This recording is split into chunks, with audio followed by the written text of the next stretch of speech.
welcome back to my channel. Today I'm going to do a reveal of what my kindergartner is going to do for this year, for the 2025-2026 school year.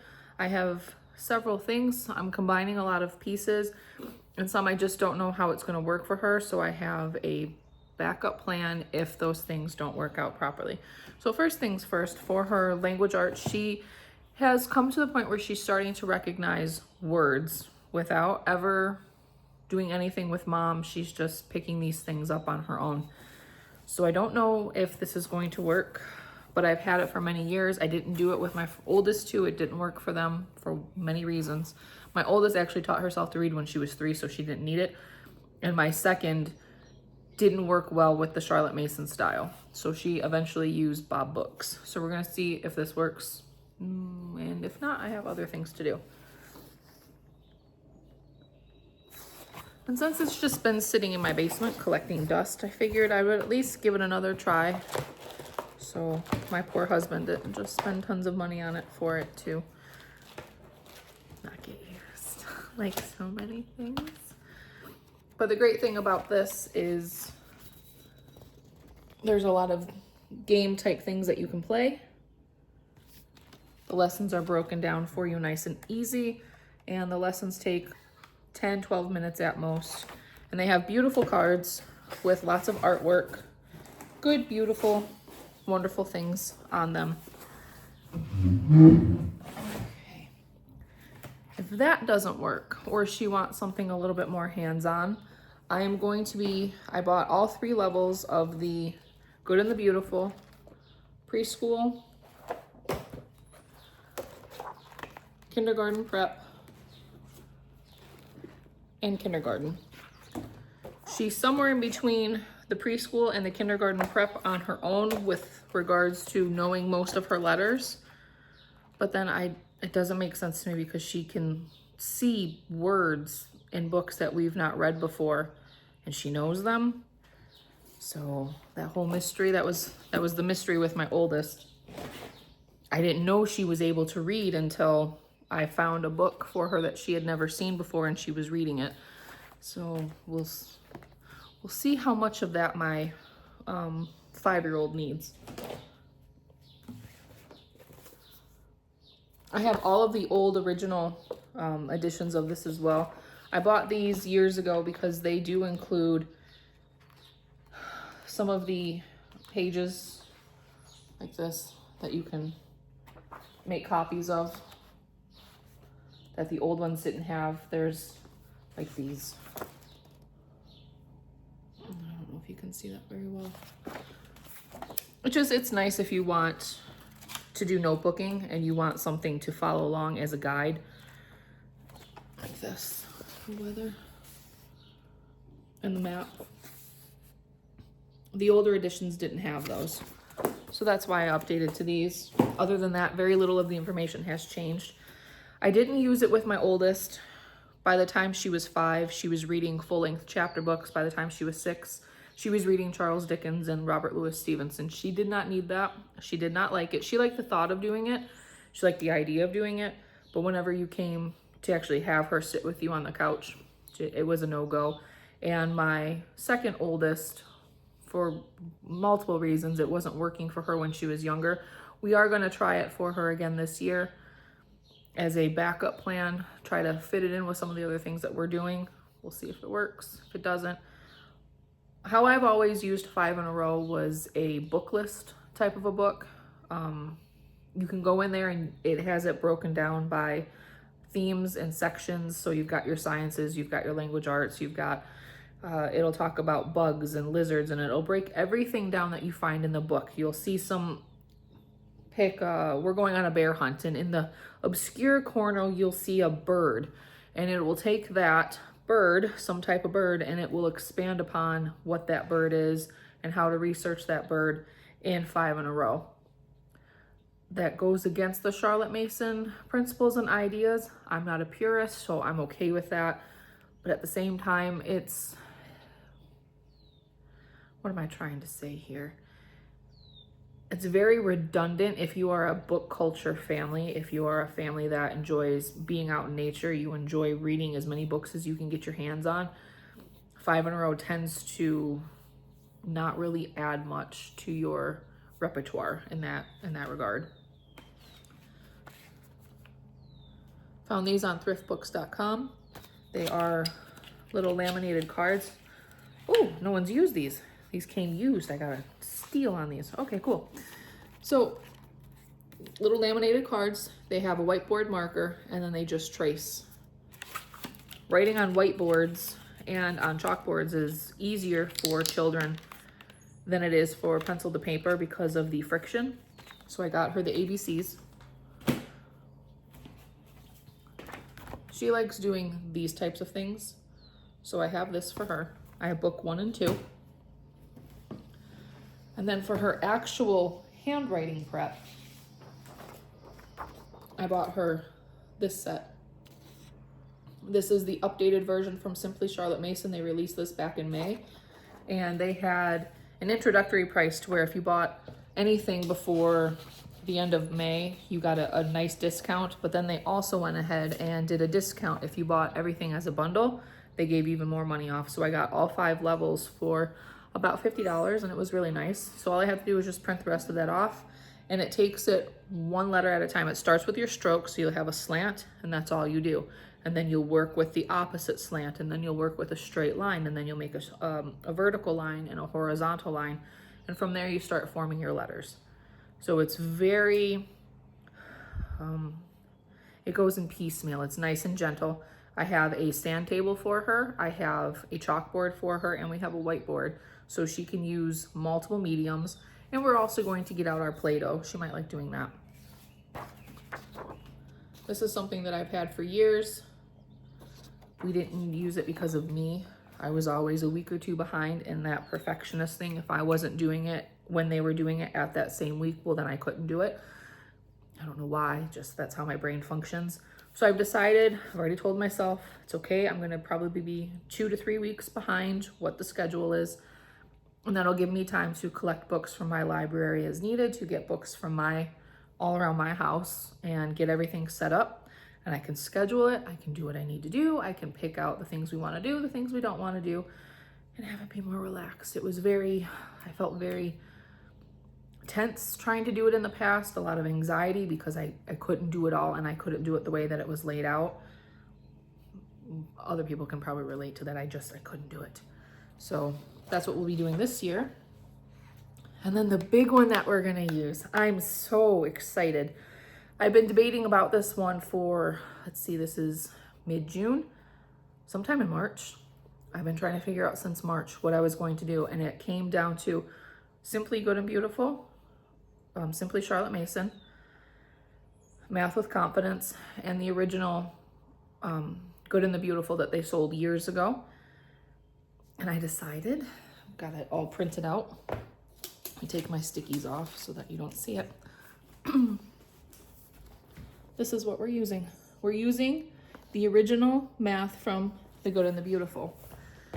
This is a math that you can actually still get if you are interested in it, if you've heard things about it that are intriguing, if you've seen the old YouTube videos where you're like, oh, that's nice, you can still get it. It's from a website called Mindful Hearts, and I will try to remember to put a link in the description. It appears to be, from the samples and from everything that I've read, it's the exact same thing. I don't think they've changed much or very little at all. And they've just released a level 5. So it goes from K to at least level 5. I don't remember if they're going to do a level 6 or not. The caveat is it is Mormon LSD. Or LSD. Oh, no. Mormon LDS. Sorry about that. Oops. Okay. Let's try that one again. It's Mormon, so if you have qualms with using products from them or a Mormon-owned company, you know that up front. I was told that they kept the math secular, and I think they were releasing a secular version, or they've secularized it so that it could be used with charter schools, or at the very least, they kept it the way that it was when The Good and the Beautiful was using it. So it has just general references to God. It is non-denominational at most. I absolutely love it. If you are somebody that is familiar with Math with Confidence and the Simply Good and the Beautiful, this stuff is amazing. Let me go find my actual book of this so I can flip through real quick.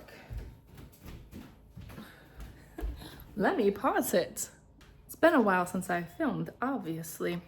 There are so many great things about this, and I spent about 20 to 24 hours broken up over these last 2 months going through Math with Confidence, Simply Good and the Beautiful and the original Good and the Beautiful, and marking it full of notes and stickies and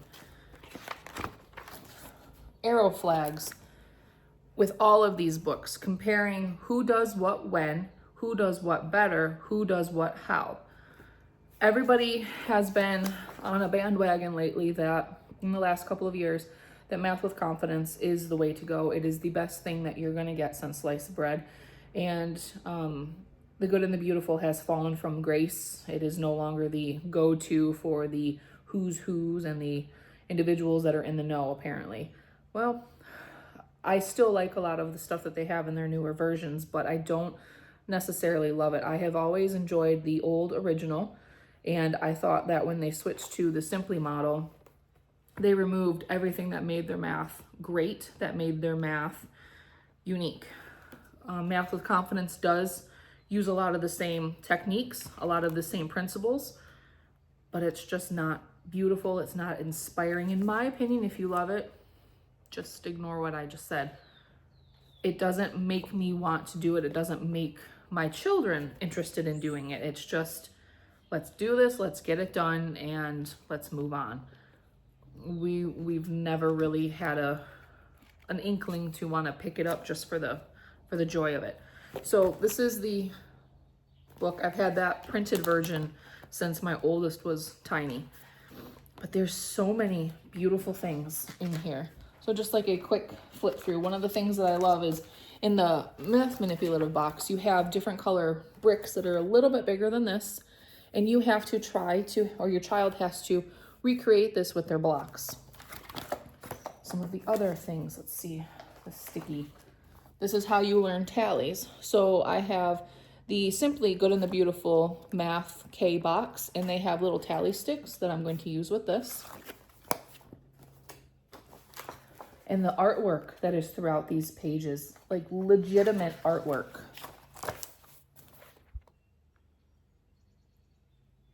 And you're going through and you're using the artwork to learn about directions, above, below, left, right. Patterns.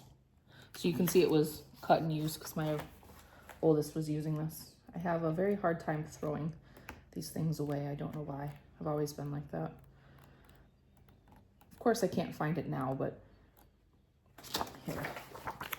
here's more artwork.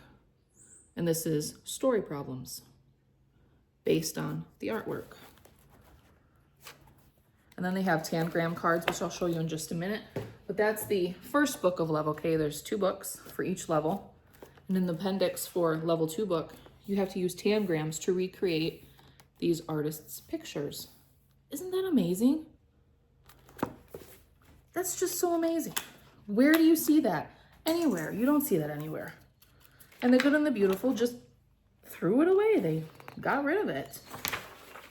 My 5-year-old, her favorite animal in the whole world are owls. She loves it. And so you have some artists' recreations that you're going to be doing. There's several of those. But then you also have engineering wonders that your child has to recreate. This is so amazing. It's so cool. I'm going to do it because it's fun. And the little inchworms. Okay, I can show you in just a minute. They have measuring manipulatives that are little tiny inchworms, and they're an inch long. And it has you, once you learn what an inch is, it has you go through and use your little inchworms. How many inchworms is each one? So you have to count your inchworms, but then you also understand what an inch is and how it lines up to a ruler, and then how to break that down with objects. It's amazing.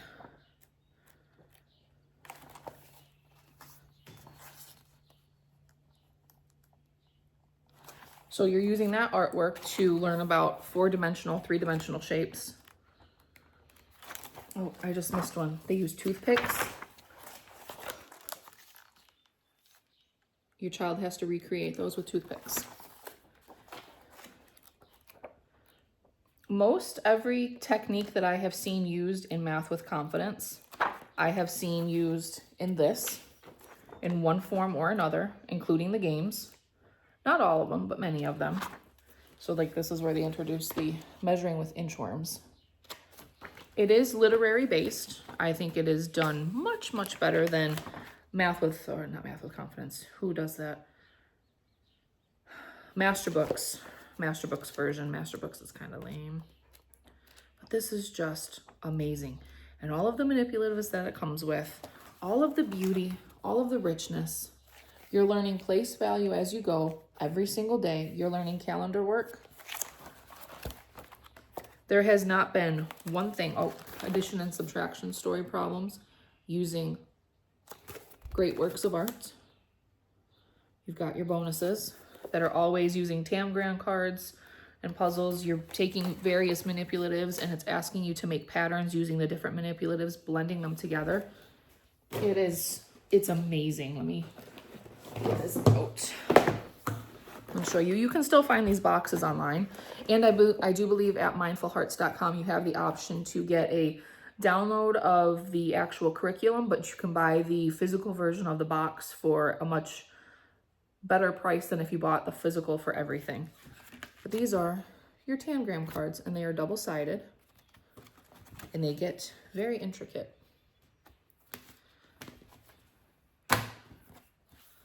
These are your, I'm drawing a blank, those 10, the 10 space things. Oh my gosh, why can't I remember what those things are? You know, with Math with Confidence, instead of, the 10 frames. They have different style 10 frames for different things, for different themes in the book. Your handwriting cards, these are whiteboard material, so you can dry erase on these. These are the blocks that you do your engineering with. These are the itty bitty little tiny inchworms. Your calendar work. I'm either going to make copies of this or I'm just going to print a blank calendar off of my Word documents and have my child use that. You have your number cards. You have shapes cards. You have chipboard style tangrams. I have tons of tangrams, but they're not small enough to fit on these particular tangram cards. So when she's done using these and she's gone through all of those, I may have her use the bigger ones and have her recreate the little tangram pictures on the table with our larger tangrams. You're using different colored birds' eggs, a variety of garden produce,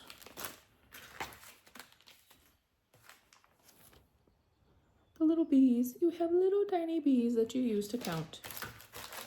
How sweet is that? And then these are 10 frame flashcards that are used throughout the products or throughout the book, and dice.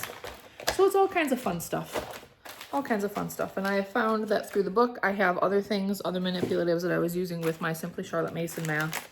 Little wooden buttons. There are several things in this level K where you use button pictures, so I can have her do that.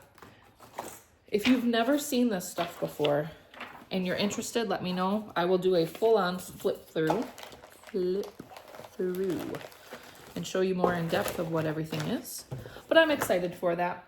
She was watching me print it off and she was helping me put it in her binder, and she was so excited. And I used 28-pound paper, 100% or 100 level bright. And the 24-pound does really nice, but I found that the 28, not only does it feel really nice, it actually absorbs the color much better, so your pictures are crisper. The only thing I think would make this a better print job is if I had a laser printer. I don't, I just have an HP, but it looks really good.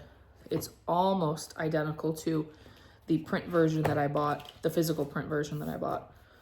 So that's an idea for you. I think I saw on Mindful Hearts it was $40 to $50 to get the digital versions of the books and the digital version of the math manipulative box. And you can download it or use that as many times as you want. But I do think with the quality of their manipulatives that the Good and the Beautiful no longer has, you should probably invest in the actual physical box unless you are comfortable with sourcing. I mean, these cubes, are these inch or are these half inch? I mean, these are the actual cubes with my fingertip, my pointer finger. Unless you can find these very specific things. And then this is from the level 1 box, the level 1 kit. But I'm going to be using it with her, going over the place value, because you start day 1, lesson 1 with 1 unit. You color in 1 unit. Day 2, you color in 2 units on your 10 rod. Day 3, 3 units. And you go from that all the way up to at least 100. And it's slowly teaching her ones, units, rods, and flats, and how they work together for place value. So I will be using these little chipboard style units, rods, and flats to also show her, you're coloring it in, it means this, along with our actual, I have it pointed over here because that's where I used to keep it, with the manipulatives that you get, the actual 3-dimensional ones. It's great. I have not seen anything in Math with Confidence that would give me pause to use this version. They both have a lot of overlap, but the Good and the Beautiful, actually, the original, has the good, the beautiful, the lovely. It has the morals. It has a Christian element. If you know anything about LDS, they don't have the same Christ we do. They don't have the same Heavenly Father that we do. Very interesting if you want to do a deep dive on that one. But it's written from that perspective, and it's inspiring. Your child actually picks it up and wants to use it. I've also bought from Teachers Pay Teacher, I think that's what it's called, addition battleship and subtraction battleship, and you can get the multiplication and division as well. So that way we can introduce those sorts of games. I'm not interested in the Math with Confidence war games, a lot of the card games and dice that they do, but there's enough of that in this that you get the benefit of everything while still keeping it pretty. So now that we are past that, to go along with it, I bought the Good and the Beautiful Anteater game, and because, again, her favorite are owls, this is what she sleeps with at night, is a snowy owl. So if we want to do addition and subtraction games, like I said, I am using some of the manipulatives. I don't know why I can't say that word. They've recently updated it to where you no longer get the 3-dimensional wooden cars. It's all chipboard blah. Not fun. These are the little tally sticks that I will be using with her for the tallies. And there are some lessons in her OG Good and the Beautiful that have driving races or driving pages. She can play with the little cars then. That was loud and I just dropped it. So we're gonna kick that off to the side and pretend that didn't happen. And hopefully I didn't damage it. Yay, go me. And just like the letters, I have the whiteboard numbers. Again, thrift books or eBay, you can find good prices for those. And then because my older 2 girls really like this, if we have time, I'll read through Life with Fred with her. And because I love all things artist studies, my husband bought me this compilation of Small Stories of Great Artists by Lawrence Anholt. It is very hard to find all of these books individually, and when you do find them, they tend to be a bit pricey. But they just released this either in 2024 or the beginning of 2025. I haven't even opened it yet. Very excited with that. And then these, he also bought me this. I don't know if you can see that because of the glare. Individual books. So, like for example, the ABCs of Art.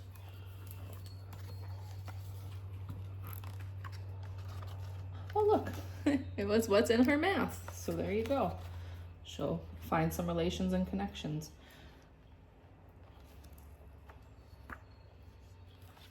And we're going to be studying this artist, I can never say his name, Hokusai. We're gonna be studying him this year as a part of our family studies. Isn't that just pretty? Learning her numbers, the same themes. These are very nice books. They're expensive, but if you've got more than one child, maybe consider it. So you can see what it says at the bottom.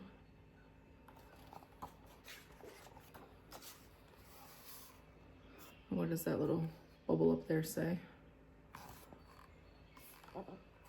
So, I think that's it for her. Oh wait, no, we've got religious studies. Just real quick. Again, we're Catholic, so this is something that my older two girls have read over and over and over again. They love it.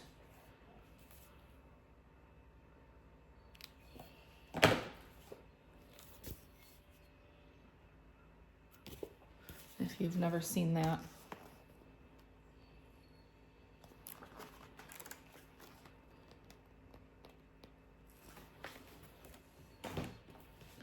And one of my favorites. I always love his books.